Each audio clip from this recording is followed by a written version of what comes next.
like I said, you got a program in your mind for success. You got to manifest these things. If you want change to drop in your pocket today, then you got to change your mentality. This is what this podcast is about. Yeah. It's about inspiring people to be the best versions of themselves. The Pro. DaproRecordings.com. This guest that I have on today, it started out as like a client, you get me, business relationship, you understand? I'm saying. Man worked together, man found a process that just worked for both of us, you understand? Most definitely. So. And to be fair, like I think it's all the effort and everything that we both put in. Yeah, the determination. Do you understand? Yeah, like the ambition and, you know what I'm saying? Yeah, do you get what I'm trying to say? Like, that's apart from us as individuals being driven, you get what I'm saying? But the way that we work together, like, it made us... We had the business right first. You know what I'm trying to say? You know when you got the business right first? When man's mentality is both aligned, you see what I'm saying? Then you can get to what you need to get to, bro. And like I said, the relationship, it going from client base to pretty much family now, man's family. So it's just like, well, we'll always have this kind of connection where, well, we know what we're on because we're aligned like that. You see what I'm saying? So straight. Yeah, it's lit. And like I'm saying, for man to going from that to this now, just say I'm saying, it just all goes to show the progression and how man them are just trying to move and progress, I'm saying. 100%, bro. I'd say even like maybe 9 years, bro. Yeah, of course, it's coming up to a decade, I'd say, bro. Yeah, you know what I'm trying to say? Big man thing, for real. Like, that's that. It is. And I feel like it's like a testament to... Because a lot of people say, like, black people can't work together, innit? Do you know what I'm trying to say?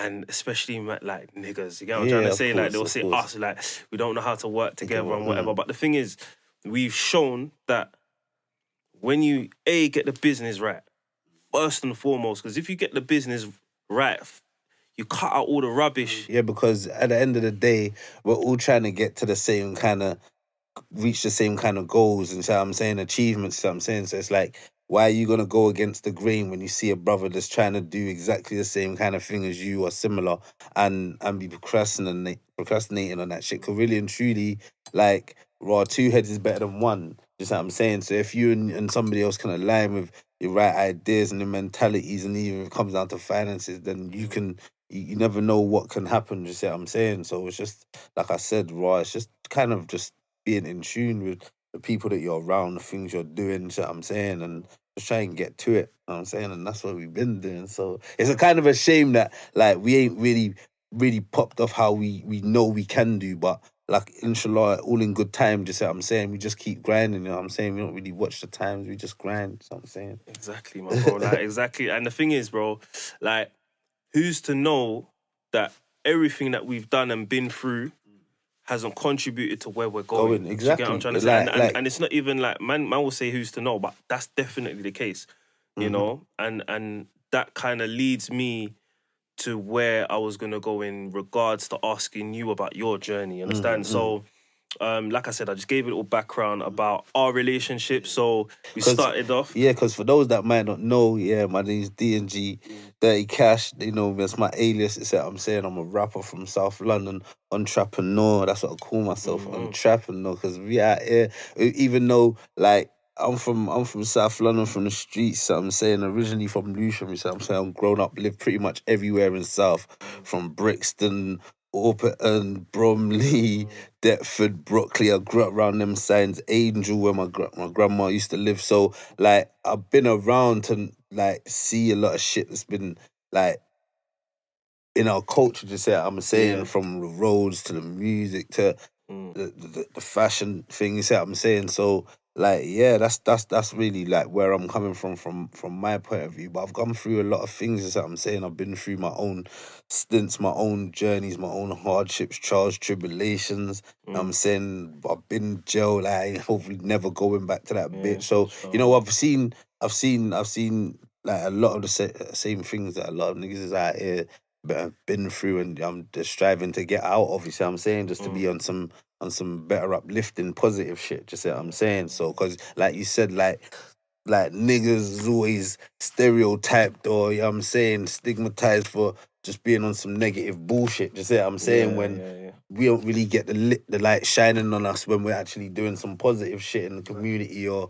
for society. So it's just like, yeah, we're just out here just trying to just open eyes and change people's opinions of how we do things out here. You know what I'm saying? Exactly, bro. And that's what this podcast is about.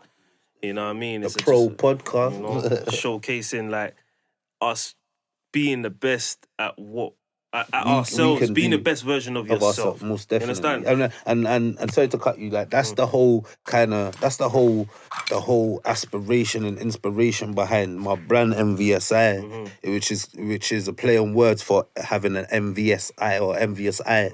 And Don't get him too much about that. I'm gonna get to that though, bro. but that's what I'm Yeah. saying. It's just like the whole, like I'm saying, the whole vibe behind it is just like raw. It's like no matter how bad things can get or how low people want to bring you down, like there's always a bright light at the end of the tunnel. You know, it's like you can't give up. Like once you got this life, you got to grind with a purpose. You see what 100%. I'm saying? Like there's a lot of things that's going on in life that can bring people down. There's a lot of mental health issues and these kind of things that put people in like a downtrodden state of mind where they don't feel like they can get out of nothing.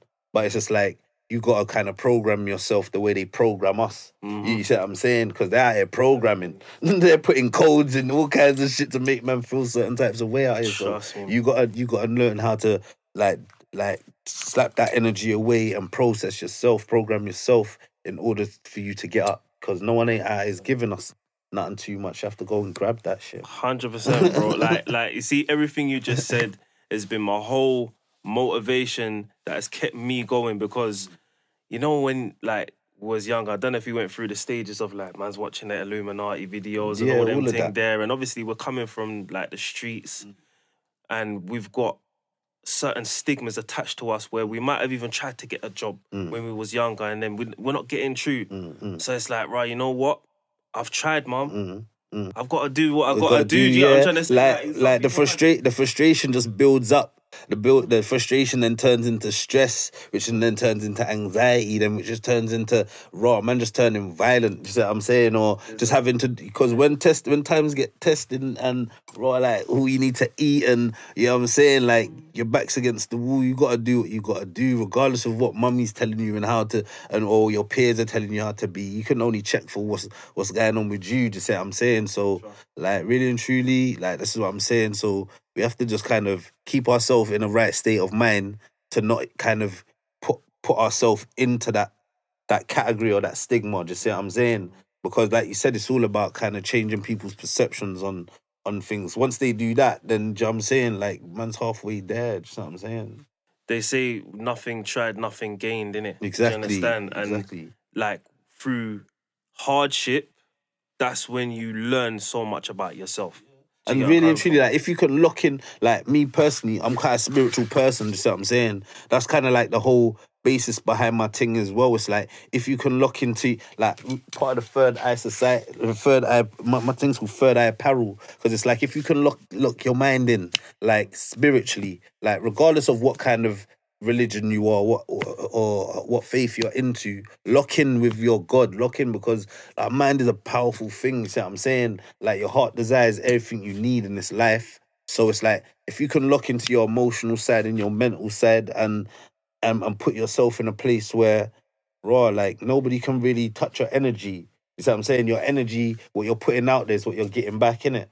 So it's like if you can put out the right energy, then like no one's really messing with you. You see what I'm saying? You can't really be touched. Like I ain't saying like on some immortal shit, but just in the way how you feel about yourself, your confidence. You see what I'm saying? Like how you interact with people. So it's just like like your mind is definitely something that you need to program in order to get yourself into a better space. Don't let nobody tell you nothing, advise you, because in your whole spiritual being, no one's moving you. Your mind's moving you. You see what I'm saying? So you just gotta know how to flex out here, man. You know what I'm saying?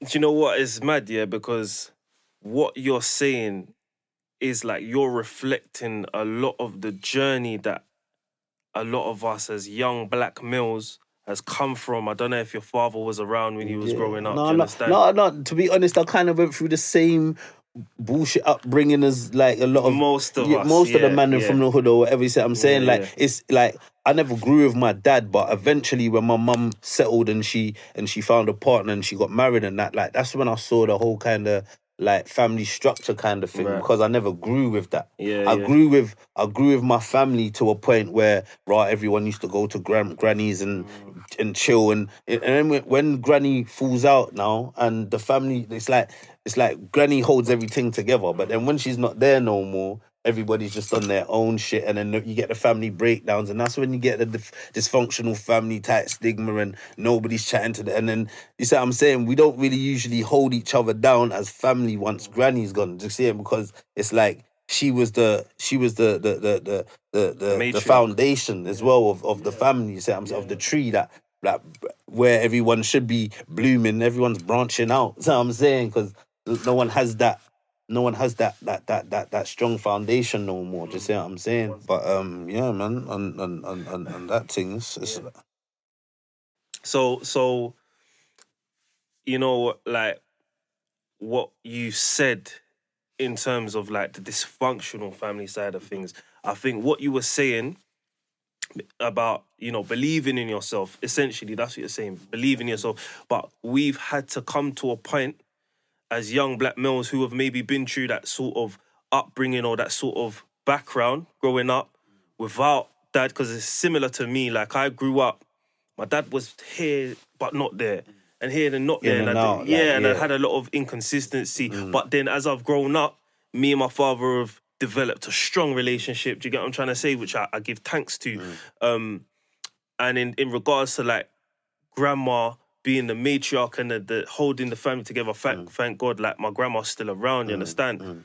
So like I totally resonate with what you're saying, but I feel like the main thing that we can pass on to others is about that thing of having to get to a point where you just got to do whatever you got to do to get ahead in regards to out here making something work, making something work inside your head.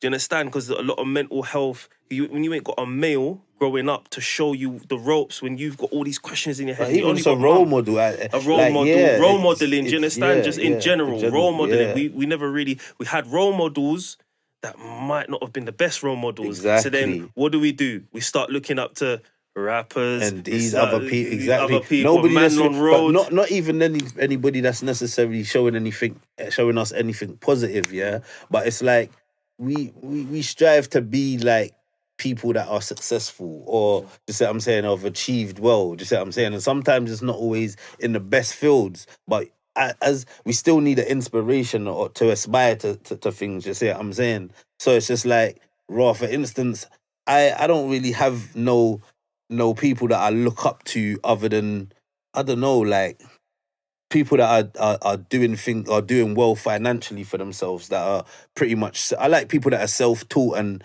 made something out of nothing. Those kind of people, because it just shows me that raw, like no matter what you go through, there's always success. If you go through the dark, you get to the light. And those are the kind of people that really, I don't really care about like rappers and all these other things, because these are just people with skills. Is that I'm saying, that anybody can really develop to become somebody. But when you're coming from the dirt, and certain men have all spent their last or lost their house and all these other things, or their career, and still managed to come through the other side, you see what I'm saying? Like those are the kind of aspirational people that man them look up to and should be trying to aspire to be like in life. So that brings me to your story. Now, you're a rapper, yeah, and you're a very good rapper.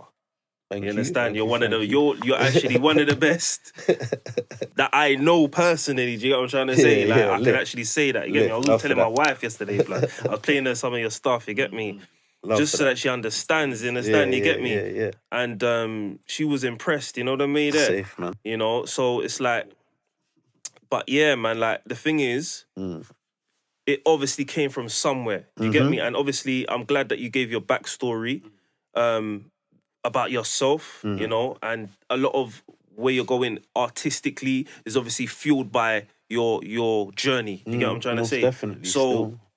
How old was you when you first started rapping, and what made you start to rap? I was probably about 16. I was about 16 when I started rapping. I probably just like when I went into high school, like a lot of my peers was kind of like older than me, but at the time it was it was around the era of like grime and or just before grime, like garage era where man them was MCing and doing all of that. But like I've always been into like hip hop, like from the jump. Like it's always been my thing. I always loved like rappers and hearing man that from Tupac to Biggie, Big L, like just niggas that had bars. You see what I'm saying? Those things like I never even really listened to the beats more time when I was growing up. I was just infatuated with how man them was putting bars together. At school, I used to like writing and poetry and all these things here. So when I always used to like man them's bars used to catch me more than anything. Just how man will put words together and syllables and all these other things. You see what I'm saying? Just like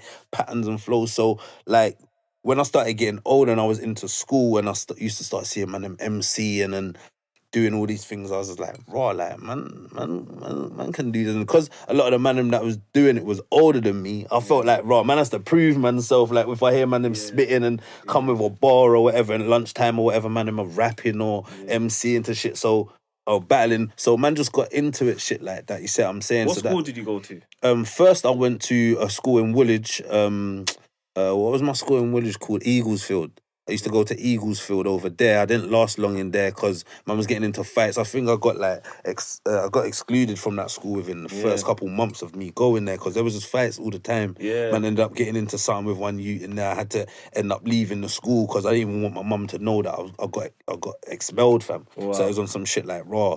I got suspended, and because I was moving at the time, it was kind of lucky because my mum was trying to take me out of school anyway. Okay. So it's just like I got a What year was touch. That was in year 7. That was like the first year I was even in the school, blood. Like I didn't even finish the whole year. And like, because what happened? My grandma died at the time when I actually got expelled. Like within that week. So I said to my mum, look, man, I don't even want to go back to the school. Because the wickedest thing is there were so many fights and mum was getting into madnesses. I had a madness with one youth and now I just started the school. So my mum was like, you know, I don't even want you going there. So it's like, after my grandma died and we came back, she was just like, I'm taking you out of school anyway. And where was you travelling from to go to Woolwich? These times I was living in Lewisham. That's right. Lewisham. Yeah, like Blueborough, like straight. I grew up in majority of my life. I grew up in Blueborough, like Lewisham Way, Tresillian Road, like just off from Lewisham College, my folks have always kind of been around that area, Brockley, Lewisham, growing up. Like my mum from young, even my grandma used to live like a road away from like so it's like. I've always had that kind of influence from that South London, you know what I'm saying, that grit from down there. But From down there, yeah. Okay, so you grew up in Lewisham, you went to school in Woolwich. Yeah, and then after that, Yeah. like after I got expelled after that school, like I was saying, well, I moved and my mum was trying to get out of the area because a lot of bullshit was going on in it. So like we moved to like Orpington, which is not too far from Bromley, if you know. So it's just like that area there was just like it was like going country from when you were a city boy and you used to go in from here to Bricky, you know what I'm saying, every other weekend. And then like I wasn't like obviously like where I'm coming from is predominantly was a black area, just say what I'm saying. Yeah. And then raw man's going to Alpert and Bromley. I'm just seeing bare white people like on a space of raw. I see it when I used to go to school, but I wasn't predominantly around like that. See what I'm saying? So the whole culture was a bit different. You see what I'm saying? It's a big culture difference, 100%. Because Penge is in Bromley Borough, innit? Yeah. So obviously, you know what I mean, Alperton is somewhere that we're very accustomed to. Do you know what I'm trying to say? But you know, Penge itself is an area that is like the blackest area in the Bromley Borough. Yeah, exactly. Do you know what I'm trying Most to say? definitely. So it you is could call it the hood of Bromley. It definitely is. It definitely is. But real. you know, like the difference between Penge and Bromley,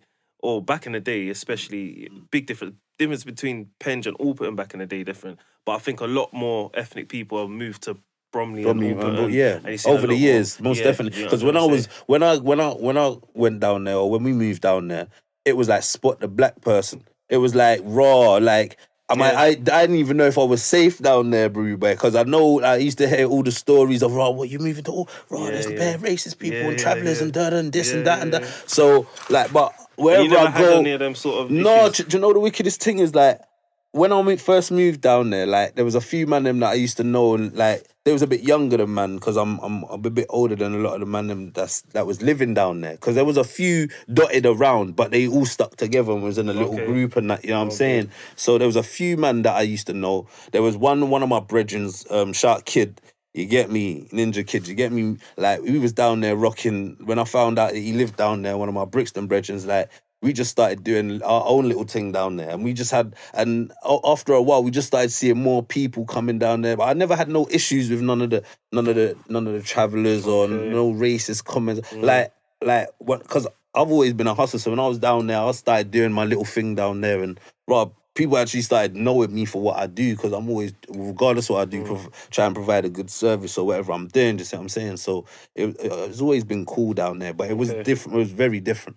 Okay, so yeah, that is quite a shift. So then you went there, and then what school did you move to from the school? The Woolwich From school? Eaglesfield, I ended up going to Ravensbourne. Okay, The yeah. Ravensbourne school, Of still course, I just know off Ravensbourne. Sutton Lane. My cousins went there, and obviously I Yeah. went from my primary school. A lot of my friends went there, so Yeah. a lot of my friends, like when's your birthday? December. What, 85? Yeah, 85. So you're in my school year. Yeah. I thought you was a year older than me.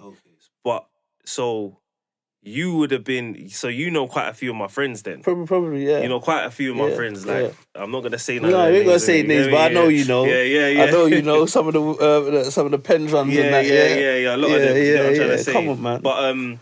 But yeah. So you went Ravensbourne, and did you ride out Ravensbourne all the way to Yeah, year I 11?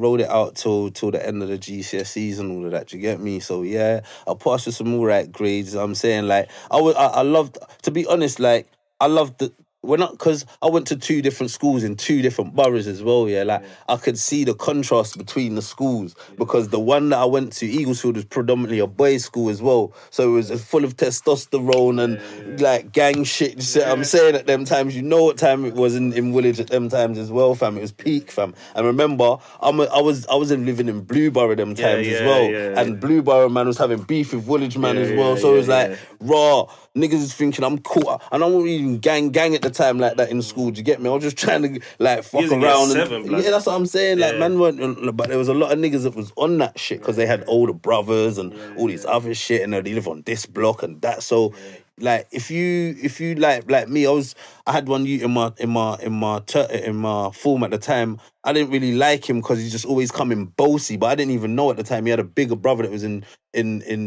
year 11 on some bossy shit. So then he used to come from there. And they was from Woolwich side. You see what I'm saying? And then it turned into a thing. Oh, you're Lewisham, you and da da da. And I'm like, bro, I don't even get down with all this shit you man are talking about. But if it's that, like, it is what it is. You see what I'm saying? So you never really got involved in the Lewisham Woolwich beef and all Nah. of that. Do you know why? Because like I had friends that was involved in that shit. And it just looked all sticky. Like there was times where I was out with man like, raw, these man are them man are, you see what I'm saying? And then it could just pop off. And I'm not even a man that will shy away from them things, but I'm not trying to be getting drawn out in some shit that I don't even know half the time what the shit is about or what. So I'm saying. So I was more of a nigga that was just on the outside looking in, seeing shit. But I had a lot of man them that was involved with like ghetto youths or a certain man over your side, you know what I'm saying, or Lewisham. So like, and because I'd moved around and certain man, or even I had cousins that was doing certain things, like I was calm. Like I didn't really feel like I had to engage in shit. Like I was more like always trying to make money. Like even in school, I used to sell my little sweets and all these other things just to try and get my bread up. Because like my mum weren't rich. You know what I'm saying? Like I used to look up to even certain man coming in school in Pradas and all these other things. I'm thinking, right, like these niggas is getting it. Like niggas coming to school in Pradas and all this shit. Like I'm like, no, I need to be on some fly shit too. You know, like that, fam. I like, said Pradas. Yeah, fam. So what I'm getting from the first part of your story is that a lot of the time you had like a hustler's mentality. Always. Do you understand? And that hustler's mentality, I've actually seen you move with that sort of mentality. So I know of you to be somebody that has been up in West London outside JD. Yeah. selling CDs. That Do way. you understand? Yeah, trying to get it in. You get it. So tell me a little bit about that experience, because I remember, it's funny, the other day I found a CD, BK to London. Oh yeah, Brooklyn to London. Bro. That thing, shout my nigga G Fire, you get me, Shook Diamond and that old school commission wave. Fam, do you know what's so mad, Drew, boy? I remember that day, yeah? Because them times there, like I've always been a man that will support my own, do you know what I'm trying to say? If I see that a man's trying to do it, I'll support it, do you know what I mean? But I like confidence. And I remember G5, like I met G5 years after with, like, through you, yeah? I don't know who came to the studio first. I think it was him. I think it was him still. And he put me on. Yeah. And then Meth came and then whatever. Yeah. But I just remember this white boy bowling over to man with some mad Brixton bop. Yeah. Like, yo, fam, you saying you listen to rap? You get me? And I'm rah, like, no, man don't usually, look at the way I'm dressed, man don't usually roll over to me like that. You know, like it's like, yeah. He don't care, G5's on his shit. Yeah, man, like, I don't even think I bought it, or I think I gave him £1 or something like that. You get me? He was like, yeah, whatever, you get me? I was like, yeah, okay. I'll support your thing, because I, you know what I liked? You know, see another thing about us from the street. We've got a certain confidence that we gather from the street that can't really get anywhere else unless you're trained to be like that. In regards to, like, just approaching someone that you don't really know. You just as talk a hustler to them. as well. You get me? Bro, you're just talking. Man will just talk to somebody. You'll feel, so that transferable skill, you will be more confident to talk to somebody that you don't know. You just go out of your way and just talk to someone because, what are you scared of? You and understand? the wickedest thing is, it's not that, like, to me, I feel like even them things there are skills, bro, because, like, you've got to even just have the nerve, like you said, the confidence. Like, some people is in their shell, like, and just to know that, you could even approach someone and just air you. Like, that, do you know how much that could just burn you? Like, and that's your first person you've spoken to for the whole day. So how you going to be doing this and putting in this shift for another 4 hours and people are just walking, like you say, I'm saying, like, so you must have got a lot from that. Tell me, like, how you decided to actually go and do that. Do you understand? What was the do you know what it is? Process? Like, it's like, I know that, as a person, like, what you put out is what you put in is what you get out. So it's like, I knew that I had to put what, like, I know the process. And I'm thinking to myself, this ain't impossible, bro. Like, there's next man out here on the strip, like, promoting their music and they're making money. So why is it gonna be any different for me? I've just gotta see how man doing his thing and then pattern it my way. Just say what I'm saying. It's like there's no there's no shying away from this. People are people. Sometimes people want you to approach them, or sometimes people won't know unless you approach them. You see what I'm saying? Like, you don't even know who you may even be approaching. So you've got to keep those things in mind as well. Like, there's been plenty of times when I was out on a road with Fire and Shugs and them, and we bumped into maybe a celebrity or maybe somebody that they weren't even expecting for us to walk up on them or and hit them, but they were like, certain times man goes out there and gets a mad tip because the person's just so intrigued by what we're doing. Like you're saying yourself, like when man's coming up to man, so just that energy alone, like I'm saying, like, it's not always a negative thing. So it's like, you've got, like I said, you've got a program in your mind for success. You've got to manifest these things. If you want change to drop in your pocket today, then you got to change your mentality. Don't just think to yourself. You know what I'm saying? That was a mad gem still. If you want change to happen in your pocket, you got to change your mentality. Come on, my bro. Do you understand? Like, and the wickedest thing is, like, fuck cost of living, because I feel like, like, the government's on some BS always anyway. Like, they're always gonna find a way to oppress us. Like, if it's not mentally, then financially. So look at it on the thing where, you can't just sit back and give up. Like, you know what I'm saying? Lay down and die because they're telling you cost of living shit's going up. These things are never ending cycles. If you know about the economy, then you know that there's always going to be some kind of inflation that's going to happen. So get with the times, hustle harder. You see what I'm saying? Don't let them put you in a state of mind where, like, I'm suppressed now, I'm depressed now, and I can't get it. Because we can get it. Until the casket drops, there's going to be bullshit going on. So just know that you've always got to live your life with a purpose. Set yourself some goals, some aims, and then just try and, you know what I'm saying, strive for the better, man. Trust me, my bro. So we was talking about the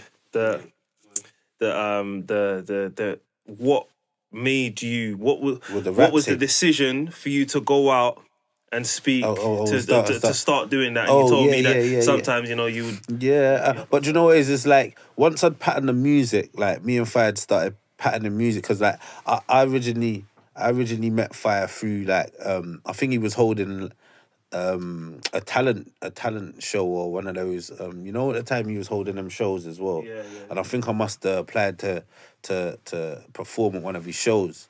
Okay. And then like from the off, like this is how me and Fire kind of met. Like he kind of put me up against some guy to rap here because we was gonna decide who was gonna perform first. But he wanted to hear one of us first. You get me? So the other guy he must have rapped something, and I was just like, all right, say less.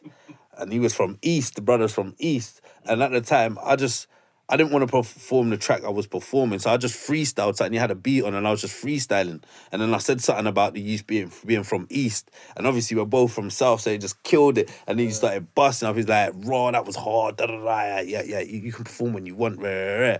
So I was like, okay. So then from that, like that's how I linked up with Fire. Ever since that show, I showed the show, and he was like, "No, we got to work together." Da da da da da. So cut a long story short, me and him started working together, and he had his own little studio set up. I think it was in somewhere Mitcham or somewhere like that, and we just started patting the music. Once me and him started patting the music, started patting little tapes, and I just always had a passion to get my music out there. How old was you them times there? Mum was probably about 19, 18, 19 them times. Yeah. Man was still in man's teens them times, you see what I'm saying? Like coming into man's early 20s probably, but And you was rapping, you weren't spitting grime. nah, like I could spit grime because obviously at the time when man was growing up, that was like a fad. It was like our music at the time, obviously, because we had the garage, and it was just like a contrast to hip hop. So it's like if you could rap what I grew up on rap, like because before grime and garage, like it was always rap. Just what I'm saying, we always looked overseas and we heard the Biggies, the Tupacs. So that was always like if you was into that kind of music, those man there was always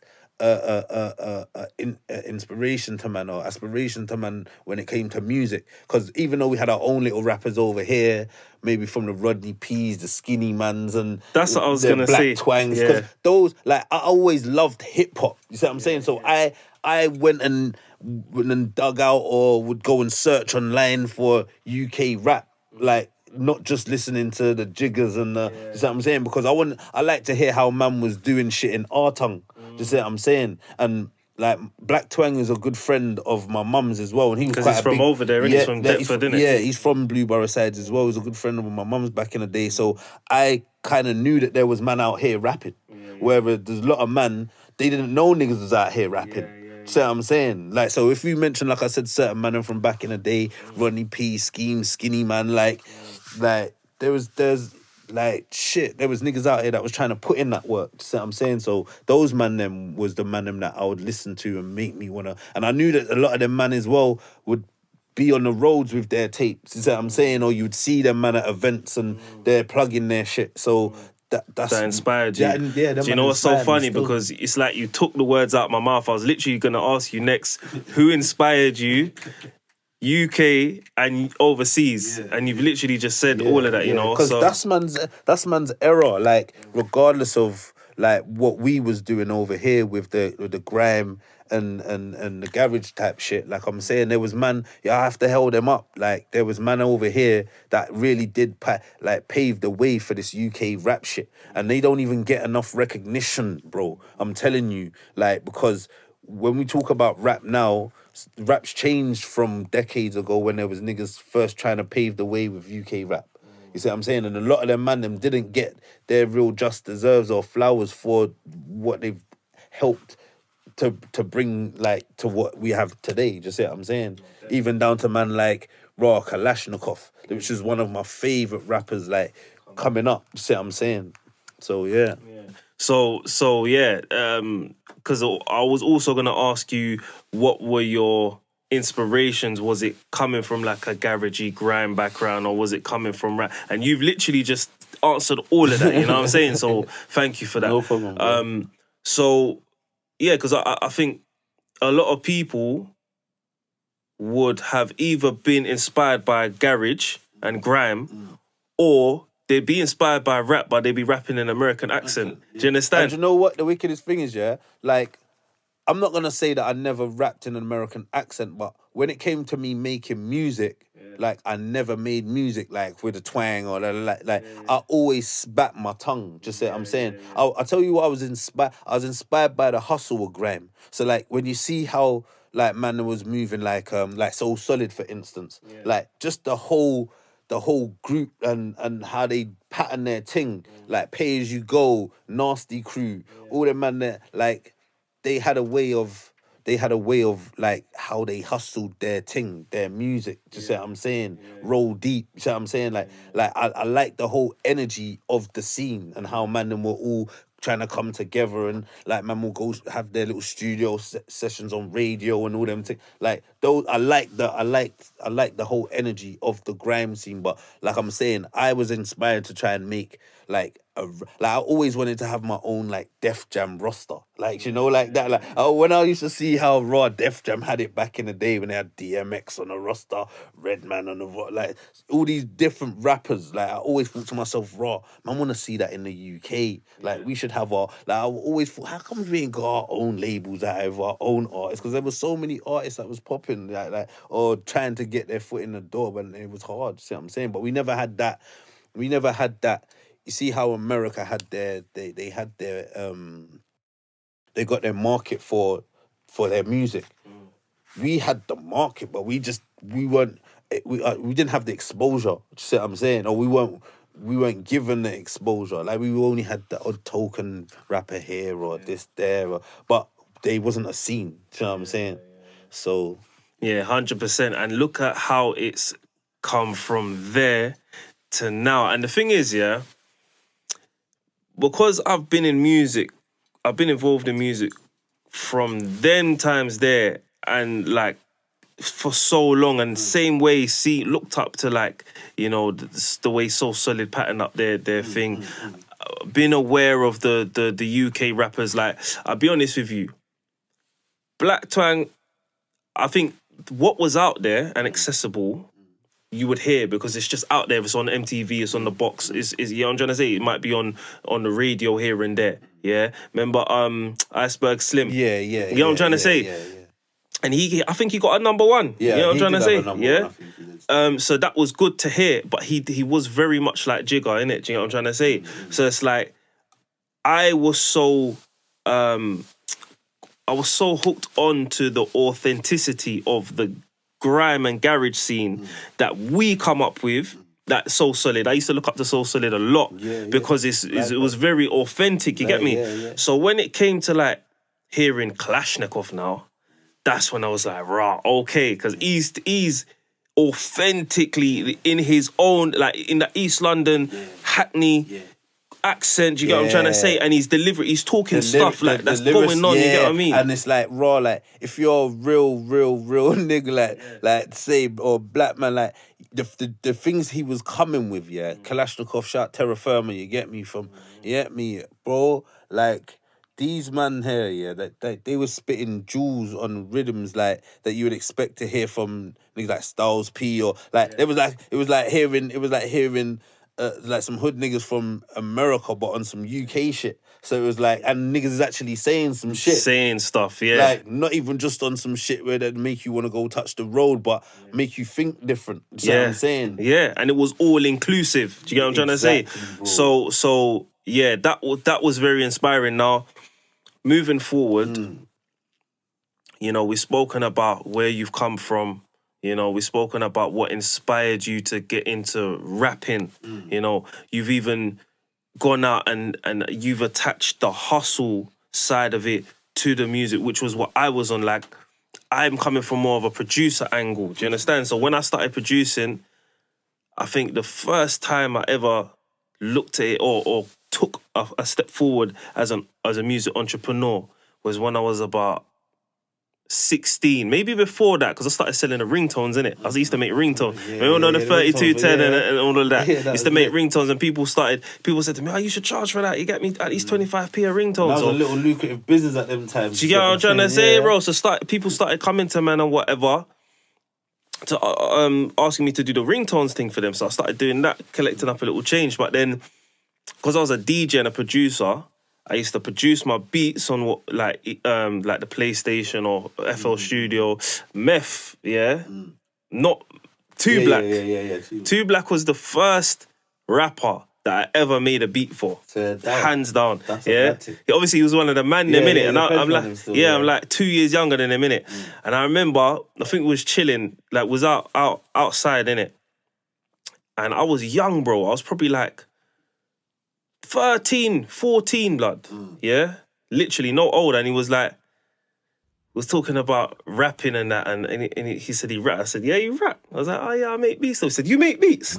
I said, yeah. He was like, don't lie. I said, yeah. He said, all right, if you make beats, yeah, make me a beat and I'll come to your house and get it tomorrow. I said, all right, say no more. He probably didn't believe me, innit? Yeah, so bro, I went home, I made the hardest beat I'd ever made. And the beat, like, it could run now, fam. Like, you get me? Yeah, so anyway, bro, man's made the beat, man recorded it on a tape cassette, yeah? That way, that's long ago. Do you understand where I'm coming from, yeah? On. That's like... Bro, was that 90s? In the 90s? Yeah, that's 20 years. Yeah? In the 90s, rude boy. Anyway, giving him the tape. He's like, yeah, I'm going to give it a listen. The whole time I'm thinking, yeah, watch when he goes and listens to it. Oh, hopefully he likes it. I don't even know if he's going to like it. He came to my house the next morning. He was like, yo, that thing was mad. Oh, I can't believe it. Like, I can't, nah. Like, you understand? So I was like, right, okay, cool. Like, people can rap on my stuff. And that was the first rap beat. I mean, I was into grime and garage, you get me? So anyway, I would make my beats. And then, because I was a DJ, I would press it up onto vinyl. And first I'd press it up onto vinyl for me to play for myself.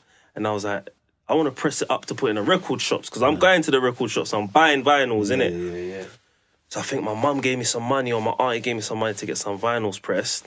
Went and pressed it up. Took like some to the vinyl shops, you get me, the record shops and that, on a sailor return thing. You probably know about the sailor return thing. And they sold off, bro. Like, and I'm like, rah, people are actually feeling it. Do you know what I'm trying to say? So, and that was the times when man was MCing on beats. Yeah.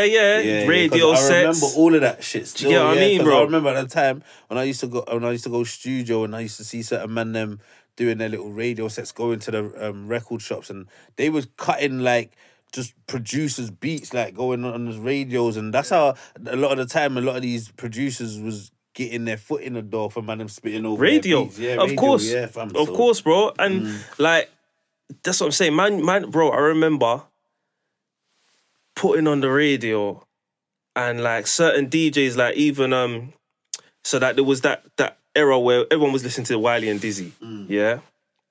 And So Solid, maybe Delight FM, Wiley and Dizzy on Deja Vu, and Nasty Rinse, Crew, Nasty Crew, Roll Deep. You get me? Boys in the Hood, whatever. Yeah. When I started seeing like the industry started embracing the music from the street as well, yeah.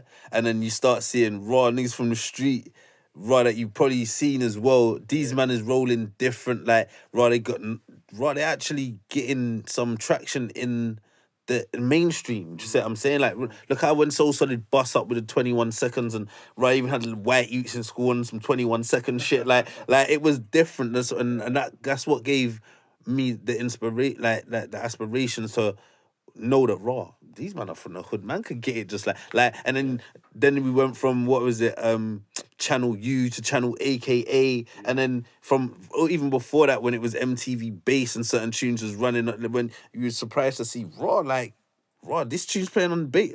Man could get man's tune on bass. Yeah. Like you said, I'm saying, and from man seeing that, then man was thinking, anything's a goal. And I always knew that UK music, especially black music, would eventually have its time, because there's too many talent and there's too much talent. You see what I'm saying? Like, you can't blackball talent.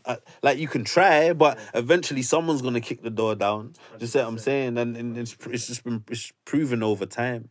So yeah, man. I was talking about, How the scene there's progressed to get me, and the thing is, I always knew that the UK music scene would blossom because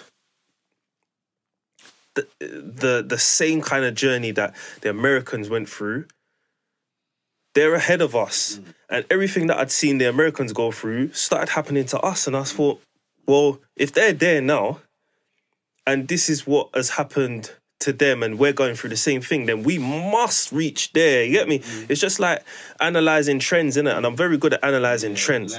Do you understand? I'm very good at. That's why the stocks thing and the, you know what I'm trying to say? Trading thing, that it makes sense. It's only a matter, and I think everything has its time as well, bruv. You know what I'm saying? It's like, especially with music, it's so universal as well. It's like Americans ain't the only people that can make hits and sell records, bro.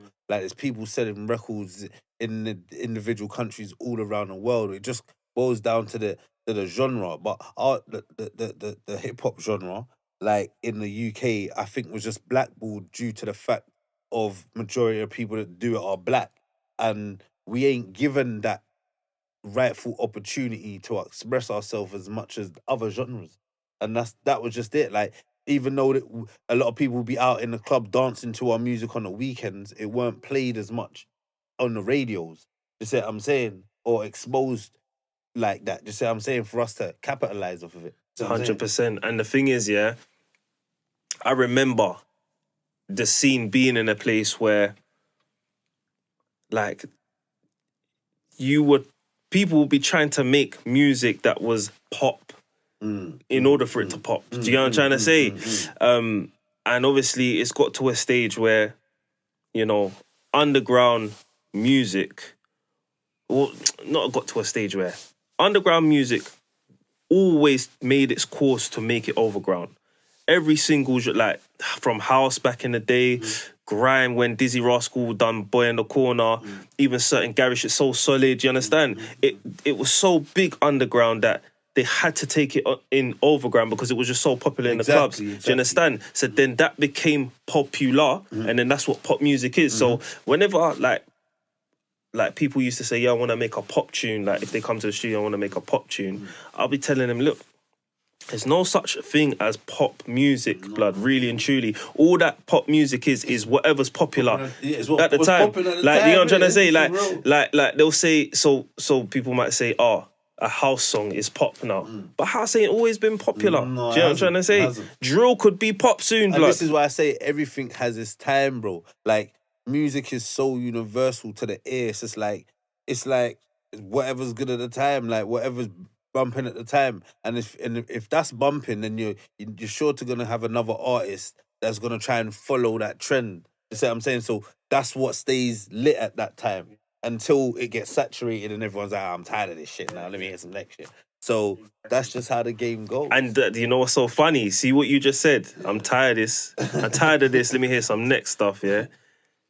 I feel like that's exactly how America feels with their own music. This is why they're feeling ours. Exactly. And I knew that was going to happen because it's like, it becomes too monotonous.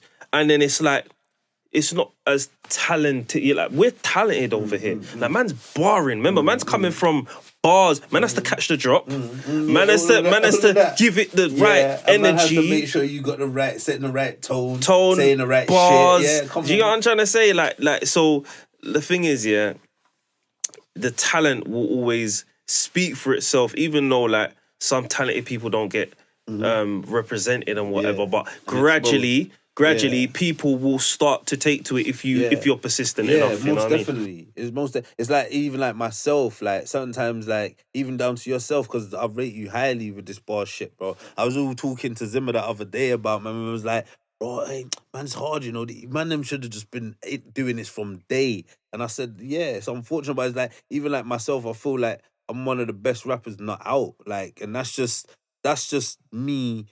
Because I think kind of so highly of my ability, like I don't really stress the game. I feel like when it comes, it will come. Like I'm one of these artists that I like to watch and see how things move. Like I don't even feel like my time is now, but it's not now. Because if it was, I'd be doing what I'll be where I'm at. And I'll see how the game's changed over the years. And like I told you, I've been rapping since my teens. And I'm in my 30s now. So it's just like, raw, that's a lot of time I could have been in the game, had money, made money, lost money. Like, I don't know how to get, but I've always been in the game, watching the game, learning. Like, to me, I'm still a student of this rap shit as much as I've been rapping so long. But I watch how because music changes so quickly over time. You know what I'm saying? So yeah, I've just tried to stay in the loop with this shit. Like, my shit will never get old. I still got tracks from back in the day that could still bang now. Just see what I'm saying? But right now, I've been building an archive like over a lot of time, and I know that when I do put my foot in the door, I got enough experience to maintain my shit.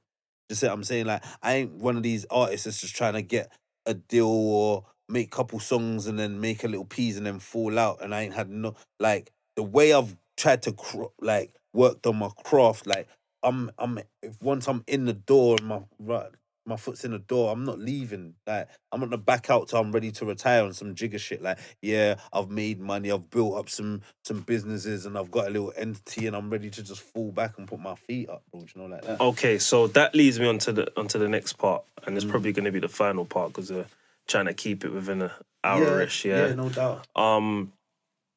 Now, I personally, like, you know me, bro. Like, in terms of bars, like, I appreciate bars. I can bar. You know, I love bars. But I've taken a step back from the music thing because obviously I'm coming from a producer, sound engineer angle. Engineering for people, bro, like, you probably got the best out of me from the time I started working with you to the time I stopped doing it, bro, because man can work with you because like I said, on a business level, on a personal level, and on a talent level, everything is streamlined, innit? And you're easy to work with because you know what you want, you know what you're doing. And the thing is, when I work with you as well, certain times I don't have to say shit, and that's the beauty of the relationship we have when we're doing this music thing. Because you will even be in the studio and I see you on the headphones and you're mixing, and I'll have an idea in my head.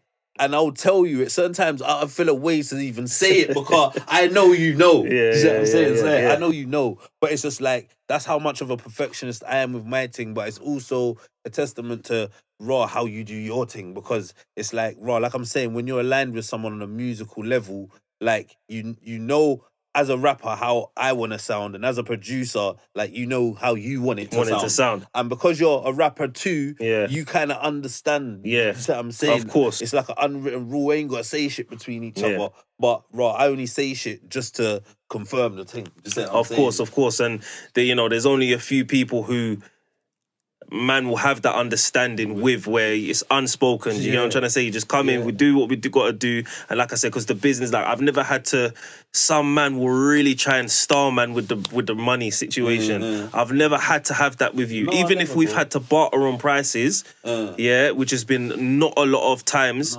we come to an understanding because you understand I've got a business to run. I understand that you want to do, you've got stuff to do. Do you get me? So that's another thing. That's my name, dog. You know what I'm saying? Like, if I'll come in for something, but I'm coming for it. The bread's not going to be an issue with me, fam. Do you get me? Like, and like you said, it's a business thing at the same time, my G. You see what I'm saying? So I've got to support your thing and make sure, raw, you got to eat too. Appreciate it, bro. Appreciate it. So this leads me to the music transitioning to the business side of things, because I feel, and not even just I feel, like it's been demonstrated that the music side of things is just a stepping stone to entrepreneurship. Most definitely. Yeah?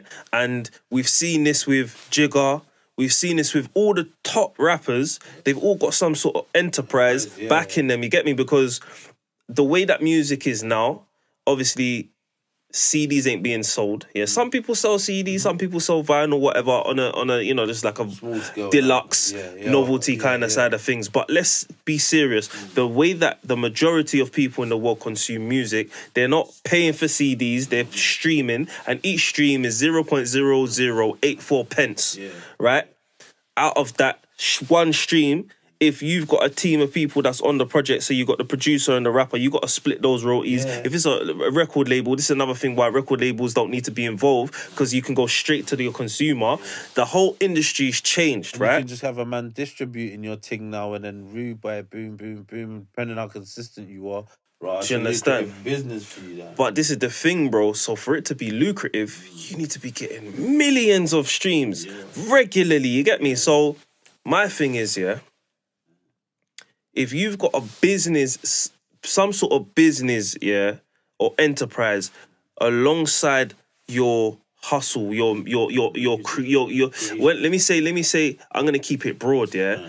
Your talent. Do you get what I'm trying to say? Yeah, Skills and your talents, because like that. you got influencers who are way bigger than rappers nowadays. You know what I'm trying to say? So you got influencers who are making their own mugs, their own flipping merchandise, their own dish. You get me? So they can resonate with what I'm saying on that sort of level. Do you know what it is? It's like over time now, like you said, from the era of the Jiggers and who else did it? Like Master P and like all these men came with a side hustle from their music, even 50, yeah. You see what I'm saying? Because music is something like you gotta brand yourself now. It's like it's a brand thing now. It's like you can't, other than your name and your music, like you've got to come with something else to influence and inspire people. Do you see what I'm saying? So it's like, even if like you've got the power to have people buy your music, like then you've obviously got other powers that you can have people buy into your clothes, or whether it not be you want to make a little short films or whatever it is, and just another lane aside from what you're doing that people can buy into too. Do you see what I'm saying? And that's the way forward now. It's like, why have one business if you can have two? Or like, so I'm saying, always branch out. Like, try and be an octopus, innit? Like, don't just have like one or two arms when you can have eight. Do you know what I'm saying? Like, and that's like I'm saying, Jigger kind of brought the blueprint for niggas, like talking about the blueprint. But it's true, like when you talk about like how you can get into different fields, or I'm saying different lanes of business. You see what I'm saying? To get your exposure. You see what I'm saying? Have an entity before you die, man. Yeah. So yeah, we're talking about talent, but enterprising as well, because the talent will only go so far. You know, you can get your streams on whatever and be doing your streams, but if you come away from just putting your music out and then because I used to tell people all the time, yeah, when you're putting out your music videos, that's a shop window. Most def. And every single person that sees that video is a potential sell. Yeah, for whatever sure. you understand. Whether it be your music or your merch or whatever. Anything. Do you get what I'm trying to say? Yeah. So yeah, like that leads me to what you got going on, bro. Yeah.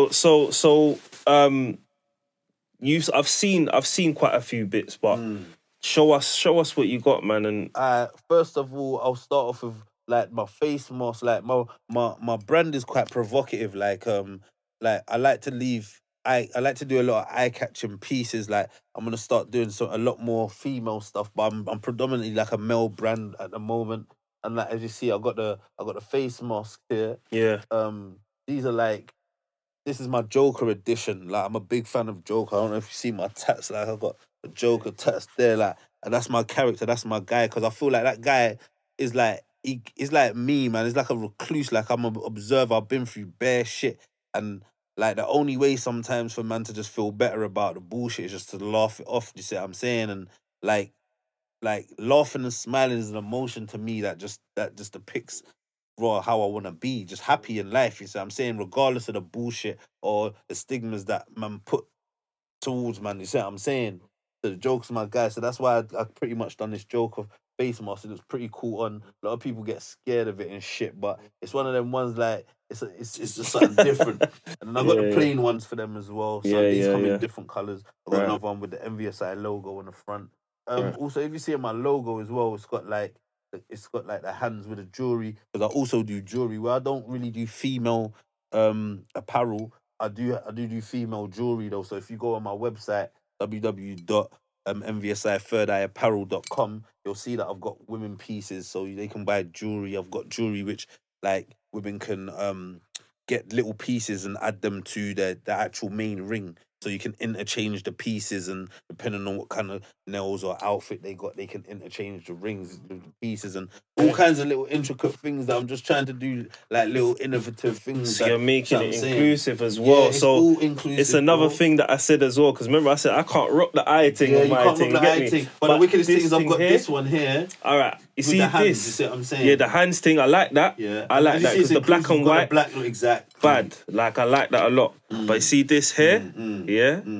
This here, I'm feeling this. I would rock this. Yeah. And the wickedest tees, I had the tees that go with those, but it's sold out now. And the wickedest thing is about my brand right now, because it's so in the early stages of things. Like, and I'm only doing a lot of like small drops. I'm not even making a lot of pieces. It's like once it's gone, it's gone. So, and that makes it exclusive to man that's buying it as well. Just see what I'm saying. So you'll never see too much of a lot of my shit right now.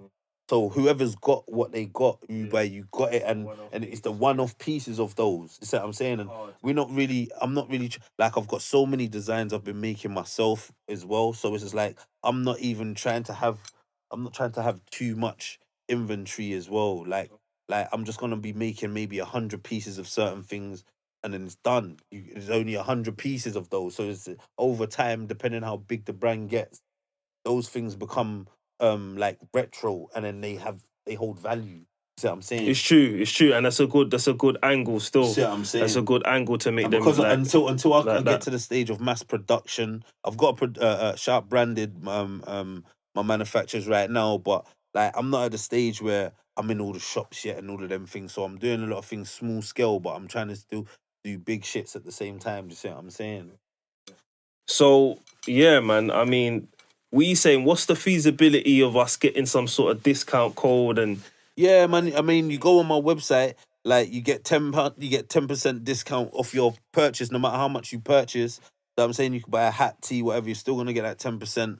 Like you just put in like the discount codes on the website. So from you put that in, I think from you even go to my checkout, it's there automatically. So I'm giving you some free shit. And the wickedest thing is, just last week, I think I just done some price cuts on some of my apparel anyway, just to get it out, because really and truly, I'm not trying to sell the most expensive garment. I'm just trying to give you good quality. Do you see what I'm saying? At affordable prices. I mean, eventually, I've got a premium range coming. The premium range, people gonna love it, because I'm doing some different shit with the fabrics and the way I'm not even gonna talk about it. You'll see it in the street soon, because the things gonna start popping off. But like I'm trying to do a lot of different things that it hopefully will change the game. You know what I'm saying? say no more. Well, D, like love what you're doing, bro. No You know what I'm doubt. One saying? more thing, man's writing a film as well soon coming out. I'm gonna say too much about that, but yeah, listen out for the films coming out. The music's gonna be out. I haven't fully finished it, but it's gonna be called the MVSI way still. No Vision Seems Impossible way. Yeah, that's gonna be dropping. So yeah, man, just keep it locked, man. A lot of shit's cracking, man. Definitely. Shout out to everyone that has helped me along my journey. You know what I'm saying? Yourself. Always mums and dads, you know what I'm saying? A fam, you get me? Just everyone in general that knows a nigga and always speaks real about a nigga, because they don't do no fuck shit out here, just see what I'm saying? So if you're niggas procrastinating my name, that ain't me. Come on, my bro. But like yeah. that. Love for that though, my Yeah, G. come on, man, and Come on. inspiring, bro. Your Love, story's inspiring. You get me, and just Thank keep you, pushing, man. And yeah, man. you get me. The Pro Podcast, episode 2, DnG, Dirty socials. Cash. Come What's on, your man. socials, bro? My socials is my Instagram. You can find me at DnG Dirty Cash. Dirty spelt with an E, not an I. So yeah, DERTY. You can check out my apparel on Instagram as well. That's MVSI_apparel, or you can just go to my website, which is www.MVSI Third Eye Apparel. Yeah, so that's number 3 RDI Apparel. Yeah, .com. Love that. Come on, man. Signing up. I know. Dapro recordings.com.